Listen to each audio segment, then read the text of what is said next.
മോത്തി ഇപ്പോൾ ADGP ഈ സംഭവ സ്ഥലം സന്ദർശിക്കുകയാണ്. നേരത്തെ തന്നെ നമ്മൾ ഈ ദൃശ്യങ്ങളിലൊക്കെ തന്നെ കണ്ടിരുന്നു. ഈ ദുരന്തത്തിൻ്റെ ആഴം എത്രത്തോളമാണെന്ന് നമ്മൾ കഴിഞ്ഞ മണിക്കൂറിലൊക്കെ പറഞ്ഞിരുന്നു. അവിടെ അത്തരത്തിൽ പരിഭ്രാന്തരായി ഓടിയ ഒരുപറ്റം ആളുകൾ, അവരുടെ ജീവൻ എത്രത്തോളം ഭീകരമായിരുന്നു ആ കാഴ്ച എന്നൊക്കെ നമ്മൾ കണ്ടതാണ്. അതിൻ്റെ അവശേഷിപ്പുകൾ ഇപ്പോഴും ഈ മേഖലയിൽ തന്നെയുണ്ട്. അതിനിടെയാണ് ഈ സന്ദർശനം ഒക്കെ, ഉദ്യോഗസ്ഥ തലത്തിലുള്ള സന്ദർശനമൊക്കെ ഉണ്ടാകുന്നത്. നേരത്തെ തന്നെ ഒരുപാട് ആളുകൾ ഇങ്ങോട്ടേക്ക് എത്തുന്നുണ്ട്. ഈ സ്ഥലം വീക്ഷിക്കും. ഇന്നലെയൊക്കെ ഇവിടെ ഉണ്ടായിരുന്നവരാണ്. വേദനയോടെ തന്നെ അവർ പറയുന്നുണ്ട്. അവരുടെ രോഷമുണ്ട്. ഇങ്ങനെയൊന്ന് ഉണ്ടാകാൻ പാടില്ലാത്തതായിരുന്നു, അത് ഒഴിവാക്കണമായിരുന്നു. അതിനുണ്ടായിരുന്ന പല കാരണങ്ങളാണ് പറയുന്നുണ്ട്. നേരത്തെ തന്നെ ഈ സ്ഥല പരിമിതി ഒരു വിഷയമാണ്. 10,000 ആളുകൾക്ക് അനുമതി കൊടുത്തു പറയുമ്പോൾ പോലും അതിലധികം ആളുകൾ, അതിൻ്റെ ഇരട്ടിയിലധികം ആളുകൾ വരുന്നു. പക്ഷേ 10,000 ആളുകൾക്ക് പോലും അനുമതി കൊടുക്കാനുണ്ടായിരുന്ന ഒരു സാഹചര്യം ഉണ്ടായിരുന്നോ എന്നതാണ് പ്രധാനപ്പെട്ട ചോദ്യം. അപ്പോൾ അത്തരം വീഴ്ചകളിലേക്കൊക്കെ വിരൽ ചൂണ്ടപ്പെടുന്നുണ്ട്. അത്തരം ചോദ്യങ്ങൾ ഉന്നയിക്കപ്പെടുന്നത് നിരവധിയാണ്. അതിനൊന്നും കൃത്യമായ മറുപടിയില്ല. അതിനൊക്കെ ഒരു മറുപടി കൂടി ആവശ്യമുണ്ട്. എന്തായാലും ADGPയുടെ പ്രതികരണത്തിലേക്ക് പോകാം.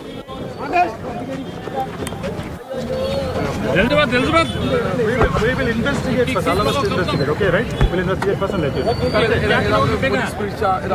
No, we will tell you after the investigation is over. Right? How many persons are in the accused? So, the investigation has been done, no? We'll tell you after the investigation is complete, okay, right? How many members? Okay. We'll get back to you. We'll get back to you. Is there any mistake in arrangements? We'll get back to you. Is there any mistake in arrangements? No mistake. Sir, அவங்க முழுமையா நிபந்தனைகளை கடைபிடிச்சிருந்தாங்களா? எது நிபந்தனைகள், காவல்துறை நிபந்தனை அதெல்லாம் விசாரிச்சு இப்ப சொல்றாங்க. We'll tell you after the inquiry is done, okay, right? Give us some time. சரி. எவ்வளவு பேர் இருந்தாங்க? About 500 policemen here. 500 policemen here. Yeah. 500 policemen here. Yeah. Sir, எவ்வளவு பேர் கம்ப்ளீட் பண்றீங்க? 10,000. They have asked for 10,000.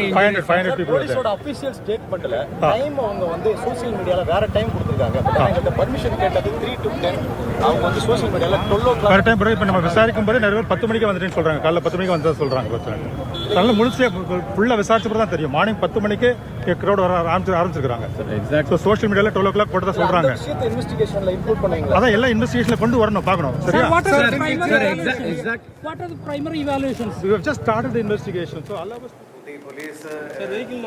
അവരുടെ ഭാഗം കുറച്ച് സുരക്ഷിതമായിട്ട് തന്നെയാണ്. എന്തെങ്കിലും അറേഞ്ച്മെന്റ്സിൽ എന്തെങ്കിലും പ്രശ്നമുണ്ടോ എന്ന് ചോദിച്ചപ്പോൾ നോ മിസ്റ്റേക്ക് എന്നാണ് പറയുന്നത്. അപ്പോൾ പോലീസിന്റെ ഭാഗത്തുനിന്ന് ഒരു പാളിച്ചയും ഉണ്ടായിട്ടില്ല എന്ന് ആദ്യമേ തന്നെ ഇപ്പോൾ അദ്ദേഹം പറയുന്നുണ്ട്. അന്വേഷണത്തിന് ശേഷം പ്രതികരിക്കാമെന്നാണ് പറയുന്നത്. പക്ഷേ അതിനു മുമ്പ് തന്നെ പോലീസിന്റെ ഭാഗത്തുനിന്ന് മിസ്റ്റേക്ക് ഒന്നും ഇല്ല എന്ന് അദ്ദേഹം പറയുന്നുണ്ട്. അപ്പോൾ ഇത് ഏത് നിലയ്ക്കാണ് മുന്നോട്ട് പോകുന്നത് നമുക്ക് ഊഹിക്കാവുന്നതേ ഉള്ളൂ. എന്തായാലും വലിയ രാഷ്ട്രീയ വിഷയമായി മാറുകയാണ് കരൂരിലെ ഈ ദുരന്തം എന്നതിൽ സംശയം. ഇത് രാഷ്ട്രീയ വിഷയം സർക്കാരിൻ്റെ ഭാഗത്തു നിന്ന് കൂടുതൽ കാര്യങ്ങൾ ആക്രമിക്കാനും സർക്കാരിന് കഴിയില്ല. അത്തരത്തിലൊരു നെഗറ്റീവ് പബ്ലിസിറ്റിയിലൂടെ വിജയ് എന്ന നേതാവ് കയറി വരുമെന്ന ഭയം ഒരു ഭാഗത്ത്. മറ്റൊന്ന്, ഈ സന്ദർഭത്തിൽ കൂടുതൽ സജീവമായി ഈ കാര്യങ്ങളിൽ ഇടപെട്ട് സർക്കാരിൻ്റെ ഒരു ജനങ്ങളിൽ നിന്നുള്ള പ്രീതി പിടിച്ചു പറ്റുക, ഇങ്ങനെ രണ്ട് കാര്യങ്ങളിലൂടെ കടന്നു പോയിക്കൊണ്ടിരിക്കുന്ന സമയം കൂടിയാണ് ഇതെന്ന് തോന്നുന്നു. ഏതായാലും ഇപ്പോൾ അതൊന്നുമുള്ള സമയമല്ല. മക്കളെ നഷ്ടപ്പെട്ട അമ്മമാരുടെ കരച്ചിലുണ്ടല്ലോ വിഷയം, അത് ഹൃദയഭേദം എന്നല്ലാതൊന്നും പറയാനില്ല.